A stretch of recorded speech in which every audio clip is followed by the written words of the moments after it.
Welcome back to the Legal Chronicles Legal News Center. As always, my name is Colin, and my videos are not made for children, nor they will never be made for children in any kind of capacity whatsoever.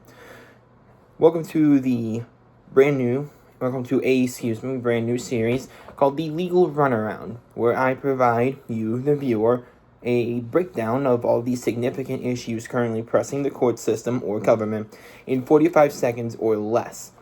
That does not mean the video itself will be 45 seconds long, as this intro is already approaching 40 seconds as it is. But basically what will happen is I will go through each of the major topics of discussion, such as like the Roblox situation, the two major court system cases that are happening out of California and New York at the moment, and provide you a generalized breakdown of those in 45 seconds or less. So without no further preamble, let's go ahead and jump straight in. I want to go ahead and break down the Tyler Robinson case. Brief summary. Tyler Robinson is the person that is allegedly responsible right now for the death of political activist and CEO of Turning Point USA, Charlie Kirk. I'm not going to dive into any more details because I don't really want to. Right now, what's going on is that there's a lot of pretrial hearings happening that is going to determine whether or not the media is going to be allowed into the courtroom. Basically, what happens if a judge says, I do not want any media, it can actually put a right of infringement on the person's First Amendment right to freedom of the press. If the judge says, yeah, media can come in, that can potentially serve as a right for confronting witnesses, as there was a lot of witnesses at the event, though probably none of them saw the person actually pulling the trigger. I could, however, see a judge saying limited media, basically a closed courtroom with having the victim, the widows, the defendant, and their respective counsels, along with the media pieces that would be willing to cover the case, and probably even a few additional key figures along with the judge. So that's currently what's happening right now concerning that case. Let's move on to Luigi Mangione, who is the person allegedly responsible for the death of the United Healthcare CEO.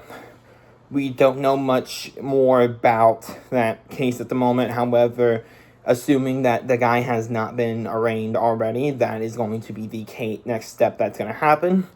An arraignment is basically the first initial appearance that a person entering the criminal justice system can face.